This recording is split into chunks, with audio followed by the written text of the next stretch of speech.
반갑습니다. 이기몽탁입니다.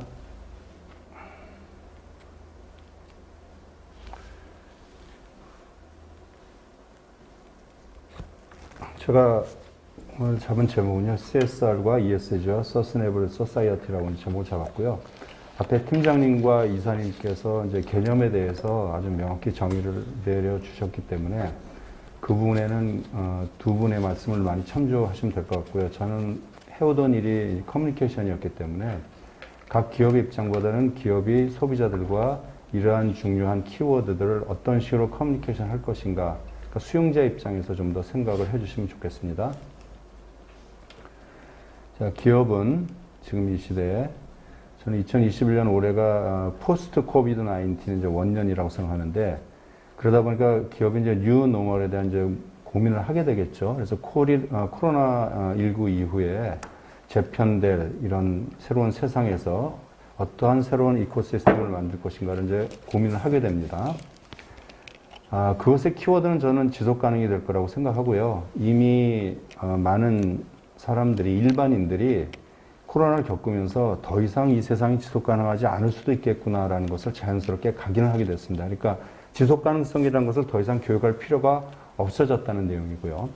또 하나 이제 국제적으로 보면은 SDGs 지속 가능이라든가 ESG와 같은 그런 것들을 기업이 담당해야 된다는 어떻게 보면 과제겠죠. 그런 것들을 요구받고 있기 때문에 저러한 지속 가능성의 주제가 당연스럽게 부각되는 것은 이 시대 하나의 메인스트림이 됐다고 볼 수가 있겠습니다. 자, 기업 입장에서는 그렇고요. 소비자 입장에서는 어떨까요? MZ세대 그들의 소비문화 키워드가 미닝아웃이라고 있는데, MZ세대는 이미 우리 총인구의 35%입니다. 굉장히 많은 포션을 차지하고 있죠. 근데 단순히 MZ세대가 젊은 세대로서 이 시대를 살아가는 하나의 세대군이 아니고 지금 이 시대의 오피니언 리더 역할을 하고 있죠. 이전하고는 많이 다릅니다. 그러니까 저 사람들이 어떻게 보면 우리 시대를 대변할 수 있는, 저 세대가 우리 시대를 대변하고 또 하나의 새로운 생각, 이런 것들을 이끌어 쓰는 세대이기 때문에 굉장히 중요하죠. 미닝아웃이라는 것은 자신들이 옳다고 하는 어떤 사회적인 주체의식, 이런 것들을 가지고 적극적으로 사회의 어떤 활동에 동참을 하게 되는, 이제 이런 것을 미닝아웃이라는 표현을 합니다. 이제 그런 것들이 어떤 사례로 나타나냐면, 앞에서도 이제 자료 발표됐지만, 일단은, SDG 마켓이 급부상하고 있는데, 전 닐슨 리서치 조사인데, 2015년이니까 지금 더 높아졌겠죠. 지속가능 브랜드를 쓰겠다는 MZ세대가 무려 75%입니다. ESG에 대한 대학생 인식조사에서도 보면은 거의 70% 이상이 저런 생각을 담보한 브랜드를 쓰겠다고 얘기를 했거든요. 그러니까 소비자들의 마인드들도 이미 이런 지속 가능성에 대한 것에 닻을 내리고 있다고 보면 되겠죠. 자, 이제 네 가지 용어를 제가 한번 대분해 봤는데, 저것은 아까도 앞에 우리 이사님도 말씀드렸지만은 역사적으로 볼 때는 꽤 오래전부터 나왔지만은 저는 대중들이, 일반인들이 저런 키워드를 접하게 된 그런 관점에서 통시적으로 한번 이렇게 나열을 해본 것이고요. 사실 2000년대 이제 CSR이라는 것이 굉장히 회자됐었고, 그래서 신문 이런 언론에서도 CSR이 대두됐고, 그렇죠? 그 다음에 모든 포럼의 주제를 보면은 그 시대의 키워드를 알 수가 있습니다. CSR이 그 다음에 2000년대 초반에 마이클 포터 교수가 저 용어를 얘기하면서 또 2010년 초반에 한참 CSV 포럼이 핵심이 됐었고, 2016년 이후부터 중반 이후부터 유엔이 선정한 SDGs가 모든 포럼의 제목에 들어갔습니다. 그리고 작년부터 많은 포럼들의 ESG가 이제 들어갔었죠. 그럼 일반인들이 머릿속에 통상적으로 가지고 있는 생각으로 볼 때 CSR은 1.0, 2.0이라는 것이 업그레이드 했다는 표현이 아니고요. 아까도 말씀드렸지만 통시적으로 볼 때 일반인이 받아들이는 머릿속의 상식을 말씀드린 거고요. 근데 아직도 대부분 CSR 하면 이제 봉사활동 이렇게 생각하는 분들이 많고, 사실 저런 것으로 CSR 활동하는 기업들도 여전히 많긴 합니다. CSV는 그 단어 자체에 shared value가 들어가 있기 때문에 기업이 가지고 있는 핵심 가치를 잘 구현을 해서 브랜드, 기업의 밸류도 높이고, 그 다음에 사회적, 소셜 밸류도 높이자고 하는 것이 저 핵심이었죠. 그 다음에 2016년부터 30년까지 우리가 실행해 나가야 될 유엔이 선정한 SDGs는 17개의 구체적인 과제를 가지고 그것을 체계적으로 실천해 나가는 아주 구체적이고 실천적인 방안이라고 보시면 되고요. ESG 같은 경우는 비재무제표를 정확하게 설정을 해서 그것을 숙제하듯이 과업을 달성해 나가야 되는 그런 상황입니다. 그래서 통식으로 이렇게 간략하게 생각을 해봤고요. 다만 저는 CSR이 이 모든 것을 아우른다고 생각을 하거든요. 기업의 사회적 책임이기 때문에 시대에 따라서 CSR이 해야 될 역할의 외연이 이제 넓어져 간다고 생각을 하는 것입니다. 어떻게 보면 CSR은 전 이제 쉽게 당근이라고 표현을 하는데, 왜냐하면은 아직도 많은 기업이 그렇지만 CSR 활동하는 것을 어떻게 보면 엑스트라 액티비티라고 생각하는 분들도 있고요. 투자라고 그냥 생각하는 분들도 있습니다. 그렇죠? 그래서 하면 좋은 것. 그렇지만 ESG는 채찍이라고 볼 수가 있죠. 하지 않으면은 이제 혼나게 되는 그런 상황입니다. 가령 뭐 제철소 같은 경우에는 아직도 화석연료를 많이 쓰는데, 이제 그런 경우에는 투자를 받을 수도 없겠지만은 이제 탄소세를 물어야 되는데 그들이 벌어들인 매출보다 훨씬 많은 세금을 내야 될 그런 상황이 오게도 되는 것이죠. 그래서 당근과 채찍을 한번 이제 비유를 해봤습니다. 자, 그런데 그것을 공시적으로 보면은, 궁적으로 볼 때는 우리의 목표라는 것은 SDGs, Creating a Sustainable Society, 지속 가능한 사회를 만들어가는 것 자체가 우리의 목표가 될 것이고요. 저는 이제 CSR을 단순히 코퍼레이트뿐만이 아니라 시민도 함께 해나가야 되는 것. 그래서 Corporate and Citizen의 Social Responsibility 표현을 해봤고, ESG는 그래서 우리가 어떤 기업과 이 사회의 가치를 인핸싱 하느냐, 더욱더 고양시키느냐, 그런 관점에서 봤고요. 그것을 그냥 태스크하고 미션이라고 잡아왔는데, 그 이유는 미션이 좀 더 숙지를 해야 되는 그런 과업 달성에 좀 그런 프레셔가 강하기 때문에 타스크와 이제 미션이라고 표현을 해봤습니다. 어쨌든 저 두 가지의 공동 목표는 지속 가능한 사회를 만들어가기 위한 것이라는 것을 강조를 하고 싶습니다. 그래서 크게 이제 SDGs하고 이제 ESG를 저는 좀 살펴보고 싶은데요. 유엔에서 기획한 서스테이너빌리티 목표라는 것은 17가지를 설정했고 굉장히 구체적으로 그것을 세팅을 해놨기 때문에 그 목표에 따라서 하나하나 무엇을 해야 되는지가 너무 명쾌하게 나와 있습니다. 그렇죠? 그리고 대부분 기업에서는 사회공헌팀 또는 CSR 부서가 SDGs를 이제 담당을 했었고, 문제를 해결하기 위한 어떤 솔루션을 도출하는 것이 굉장히 중요한 그런 관점입니다. 저 17가지 과제가 있죠. 예. 그런데 유엔의 사무부총장께서도 말씀하셨지만은 저것은 정부의 주도로만 할 수 있는 일이 아니다. 그래서 정부와 기업과 시민사회가 함께 이뤄가야 한다라고 이제 말씀을 하셨고, 그래서 유엔에서도 저 3가지 카테고리로 나눠서 열심히 그 과제를 달성하기 위해서 이제 노력을 하고 있죠. 놀라운 것은 이런 것들이 전 세계 크리에이티브 페스티벌, 광고나 마케팅계에 있는 사람들이 저런 크리에이티브 솔루션을 만들어내는데 적극적으로 동참하고 있다는 내용입니다. 이것은 너무나 놀라운 사실인데, 전 세계 3대 크리에이티브 페스티벌이 있습니다. 그것이 칸에서 열리는 칸 라이온스와 뉴욕에서 주도하는 이제 원쇼라는 게 있고요. 런던에서 주도하는 D&AD, 이게 탑3의 크리에이티브 페스티벌인데, 그곳에서는 사회 문제 해결하기 위한 여러 가지죠. 건강 부분도 있고, 뭐 젠더 이퀄리티 부분도 있고, 뭐 환경은 물론입니다. 그런 분의 문제를 해결하기 위한 크리에이티브 솔루션들이 대량으로 쏟아지고, 그런 것들을 심사위원들이 심사를 해서 그런 것들이 전 세계 벤치마킹 되는 너무너무 중요한 자리입니다.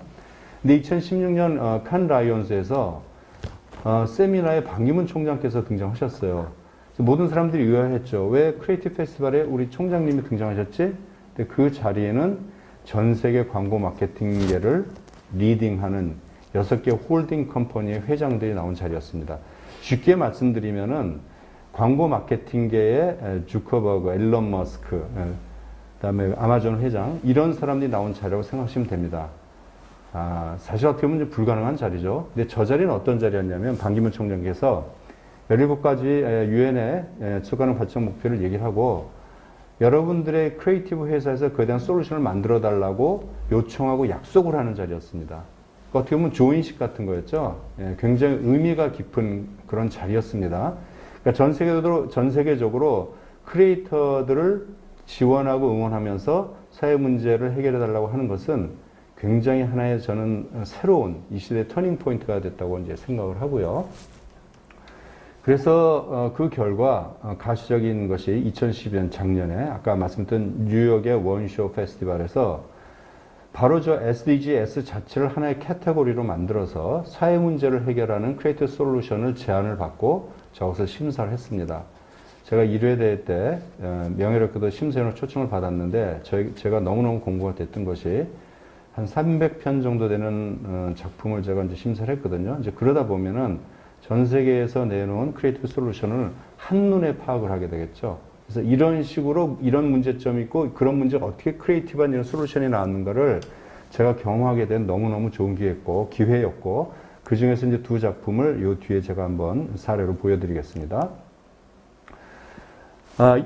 ESG는 어떻게 보면 경영에서의 새로운 원칙이라고 이제 볼 수가 있는데 앞 두 분이 이제 많이 말씀하셨으니까요. 아무래도 이제 기업 비재무제표를 이제 표준하는 것이 중요하고 그래서 기업에서도 보면은 사회공헌부서라기보다는 전략기획팀과 재무팀에서 지금 저것을 담당하고 있는 것으로 제가 알고 있습니다. 그래서 아까 SDGs가 정부와 기업과 시민사회 모두 동참을 원하는 것이라면은 이 ESG는 대부분이 좀 기업이 주도적으로 새로운 친환경적인 또 건강한 이코시스템을 만들어가기를 원하는 것이죠. ESG의 뭐 새로운 어떤 사항 같은 것은 뭐 환경, 소셜 밸류, 아까 거버넌스는 이제 앞에 말씀을 많이 나눠주셨기 때문에 이번 스킵을 하겠습니다. 자, 이제 중요한 것은 2030년까지는 어쨌든 코스피 상장한 기업들은 전부 다 저거에 대한 과제를 이제 제출해야 되기 때문에 굉장히 지금 뜨거운 감자가 돼 있는 상황이죠. 그래서 저는 브랜드 액티비즘이라고 하는 하나의 그 키워드를 던지고 싶은데 아무래도 이 ESG 같은 경우는 기업 중심 활동이기 때문에 그 기업에서 가지고 있는 브랜드 자체가 하나의 새로운 정신이고 그렇죠. 또 그 자체가 CSR 활동이 돼야 되고 그 자체가 인플루언서가 돼야 된다는 얘기입니다. 브랜드 자체가 액터로서 역할을 해야 된다는 얘기죠. 그리고 브랜드 액티비즘은 다른 것과 조금 달리 그 핵심에는 저스티스라고 하는 것이 이제 자리를 잡고 있습니다. 그래서 다시 한번 말씀드리면 핵심은 브랜드고 브랜드 자체가 소셜 무브먼트를 이끌어야 되고 그 브랜드 자체가 CSR 활동이고 그 브랜드 자체가 인플루언서가 돼야 된다는 얘기죠. 저것이 제가 정의 내리는 브랜드 액티비즘입니다. 가장 좋은 사례가 아시겠지만은 저 파타고니아죠. 그러니까 저 파타고니아 제품을 저희가 구매를 할 때는 저 제품의 품질도 있지만은 저 제품의 정신을 구매하는 것이거든요. 그렇기 때문에 앞으로 ESG라든가 CSR 활동은 그냥 뭐 사회에서 하라고 하니까 내가 우리 기업에서 해야 되겠지라는 생각이 아니라 우리가 옷을 만들고 우리가 핸드폰을 만들듯이 그 활동 자체가 우리의 브랜드라고 생각을 해야 된다는 얘기입니다. 그렇기 때문에 브랜드 액티비즘이라는 말이 성립이 되는 것이고요. 두 번째 사례는 맥주 회사인데 플로리다에서 시작했던 게 로컬 맥주였습니다. 그런데 저기서는 맥주를 만든 것뿐만이 아니라 미국인들이 뭐 엄청나게 많은 그 캔 맥주를 소비를 하는데 그 위에 6개짜리를 묶는 저걸 식스팩이라고 표현을 하는데 저것이 플라스틱으로 돼 있어서 저것이 바다동물들의 목숨을 앗아가는 이제 그런 많은 그 환경적인 요인이 있었죠. 그래서 저 맥주 회사에서는 그 맥주 만든 그 찌꺼기가 있잖아요. 그 호흡으로 맥주를 만들고 그것을 먹을 수 있는 그래서 에더블 식스팩을 만들어서 자연스럽게 용해가 되고 바다에 있는 생물들이 먹어도 아무 문제가 없는 그런 걸 개발했고 이제는 저것을 찍어서 만드는 것이 하나의 엄청난 산업이 돼가지고 요즘 말하면 뭐 부캐가 본캐보다 앞서가는 이제 그런 상황이 됐습니다. 그럼으로 인해서 저것은 맥주에서 출발했지만은 환경을 보호한다는 모토 자체로 브랜드 액티비즘을 아주 적극적으로 활용하고 있는 그런 사례입니다. 자, 다음 두 가지 사례를 보여드릴 텐데 이것이 작년에 원쇼에서 SDGs 카테고리에서 많은 그 박수를 받았던 그 중에서 두 가지만 제가 먼저 골라봤습니다. 첫 번째는 까르푸라고 하는 프랑스에 있는 컨비니언 스토어, 슈퍼마켓에서 진행을 했던 것인데요. 놀라운 사실이 유럽 사람들이 그곳에서 재배되는 작물 또는 과일의 97%를 먹지 못한다는 거예요. 왜냐하면 40년 전에 만들어진 법 때문에 그렇습니다. 그 법은 아주 정해진 씨앗에서만 나오는 그런 열매들만 먹게끔 하는 그러니까 어떻게 보면 그 당시에 권력을 가진 사람들의 카르텔이었던 거죠. 예, 그것을 해소하기 위한 그런 크리에이티브 솔루션이었습니다. 한번 보시겠습니다.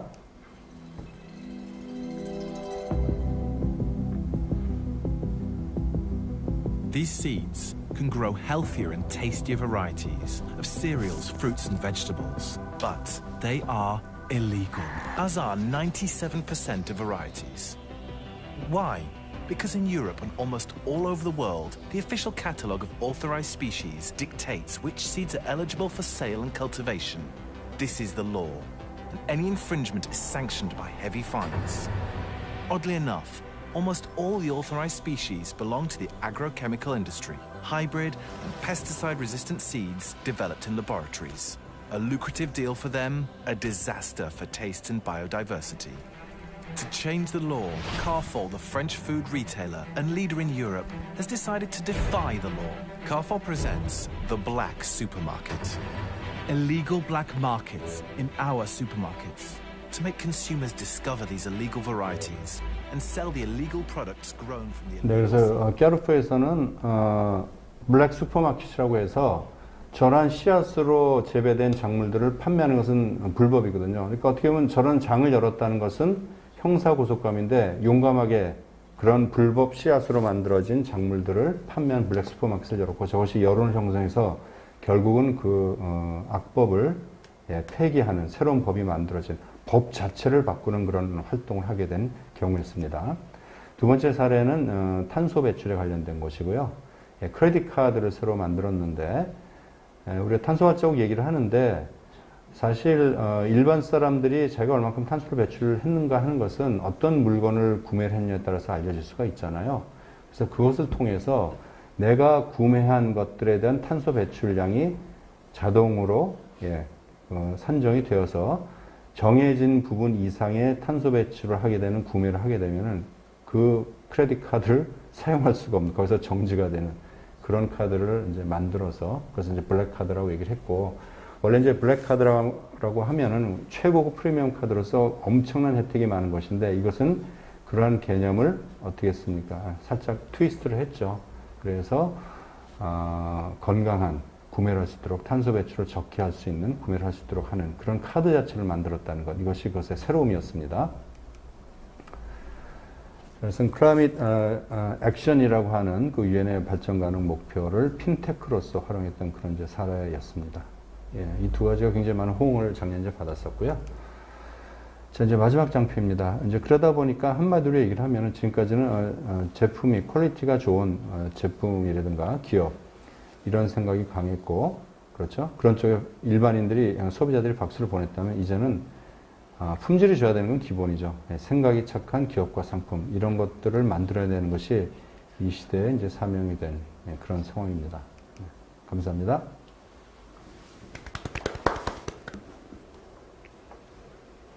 네, 발표 감사합니다. 제가 이 칸 광고제를 항상 이렇게 매년 챙겨봤었는데요.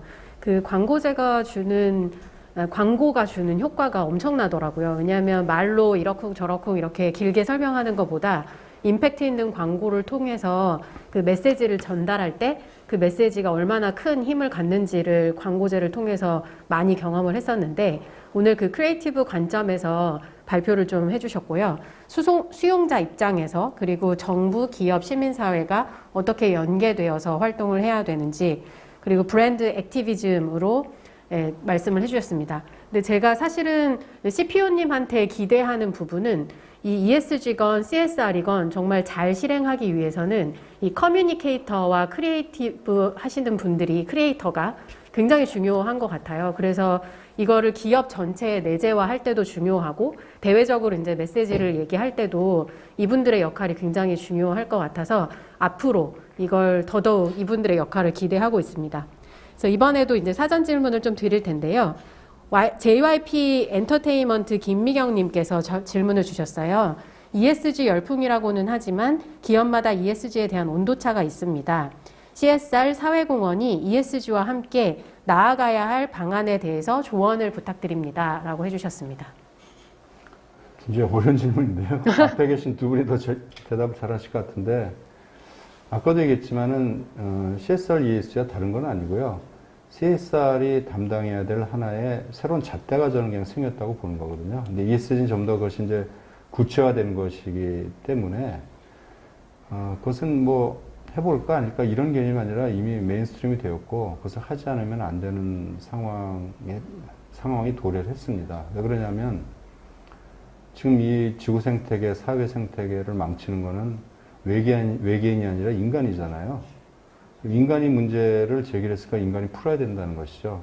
그렇다면 그것은 정부 입장에서 할 수 있고 기업의 입장에서도 할 수 있고 개개인의 시민의 입장에서 할 수 있지만은 기업이 큰 역할을 담당해야 된다는 것이 모든 기업은 시스템 자체가 굉장히 선진화되어 있습니다. 다른 데보다도. 그렇죠? 그 다음에 뭔가를 액티베이션 하는 것이 굉장히 의사결정이 빠를 수가 있죠. 그렇다면 거기서 좀 주도적으로 일을 해나가서 새로운 솔루션을 많이 만들어낸다면은 그것이 좋은 사회의 이제 지표가 될 수 있을 것이라고 생각합니다. 그래서 아까 제 발표 때 잠깐 말씀드렸지만은 CSR이나 ESG가 그냥 뭐 해야 될 숙제라고 생각하면 안 되고요. 우리의 브랜드라고 생각을 해야 된다고 저는 보는 것이죠. 그래서 아까 JYP가 제가 하는 그 JYP인지는 모르겠으나 맞겠죠. 그곳에서도 좋은 음악을 만들고 프로듀싱 하는 것 못지않게 일종의 어떤 CSR 활동 같은 것들, 이것도 JYP의 하나 이제 브랜드라고 생각을 해주셔야 그것이 서로 윈을 할 수 있다고 생각을 합니다. 네, 답변 감사합니다. 저희 그 유순건 이사님 질문에서 다뤄졌던 거랑 좀 비슷하기는 한데요. 그러니까 ESG, CSR, 그리고 사회공헌 이런 것들이 사실은 한 몸이고 이게 잘 다뤄지기 위해서는 그 기업의 가치사슬 상에서 어떤 부분을 개선해야 되는지를 꼼꼼하게 보고 그리고 이해관계자가 누구인지를 살펴보고 그리고 거기에 곁들여서 김홍타 CPO님께서 말씀해 주신 것처럼 그 살아있는 브랜드를 좀 더 행동시키고 활성화시키기 위해서 좀 더 브랜드에 포커스된 메시지 딜리버를 했으면 좋겠다라고 이해를 했습니다. 그럼 두 번째 질문을 좀 드리면요. 이 부분은 좀 더 CPO님이 전문적으로 답변해 주실 수 있을 것 같은데 CMP 컨설팅에서 강성훈님께서 질문을 주셨어요. 그래서 아무리 ESG를 개선하려고 해도 평가기관이나 고객들이 알지 못하면 효과를 얻기 힘들 거라고 생각합니다. 그러니까 그 반면에 보여주기식으로 변질되지 않을까 우려도 되는데요. 보여주기식 활동을 효과적으로 방지할 수 있는 방법이 있을까요가 질문이에요. 근데 저는 같이 또 하나 드리고 싶은 질문은 아까 말씀드렸던 것처럼 사실 CSR과 ESG 둘 다 대외적으로 혹은 내부 임직원한테 커뮤니케이션을 어떻게 하느냐가 굉장히 중요할 텐데 그 보여주기식은 방지하고 그 내재화와 대외 커뮤니케이션을 어떻게 하면 잘할 수 있을까에 대한 답변을 부탁드립니다. 네, 그 굉장히 어떻게 보면 어려운 고민을 하시는 것 같은데요. 저는 그 보여주기 위한 방법이란 표현 자체를 잊었으면 좋겠어요. 왜냐하면은 어느 기업이건 저 CSR, ESG 활동을 하려면은 진정성 있는 컨텐츠를 만들어야 되는 거거든요. 그 핵심입니다. 예를 들면은 아까 그 블랙카드, 도어카드 같은 것 또는 그 맥주 회사에서 했던 그 식스팩을 친환경으로 만든 것들 또는 그 파타고니아 제품 친환경으로 만든 것 그 부분의 진정성에 대해서는 그 누구도 의문을 가지지 않거든요. 그렇다면 그것을 뭐 보여주기 위한 활동 이런 걸 할 필요가 없습니다.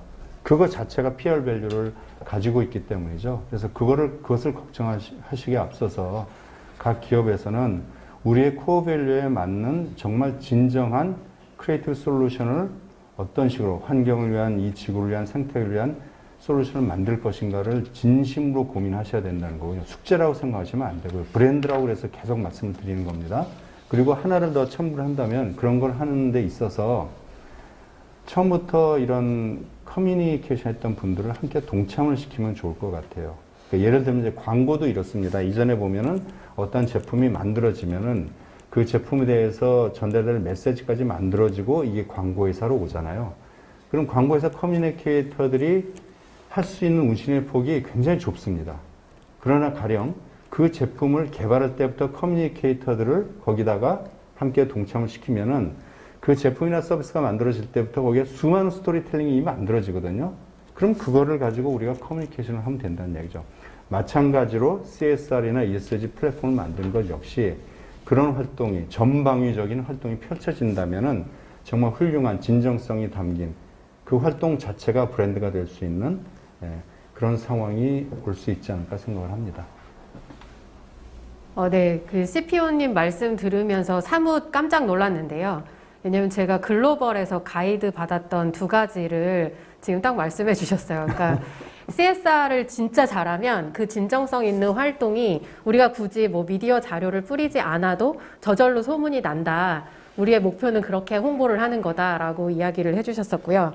그래서 진정성 있는 활동 자체가 홍보성을 갖는다라는 답변이었고, 그리고 두 번째로는 그 커뮤니케이터를 처음부터 관여시키는 게 중요하다라고 하셨는데, 보통 이제 기업에서 일을 하다 보면 프로그램을 다 만들어 놓고 나중에 이제 행사하기 바로 전에 보도자료 만들어주면서 이거 좀 뿌려달라 이런 식으로 홍보팀이랑 일하는 경우가 굉장히 많아요. 근데 처음부터 기획 단계부터 이게 어떤 사회 문제부터 시작해가지고 우리가 이런 활동을 기획하게 됐는지 처음부터 관여시키면 그런 스토리 같은 것도 개발할 때 전문가의 보이스가 들어가기 때문에 훨씬 더 완성도 있게 만들어지는 것 같습니다.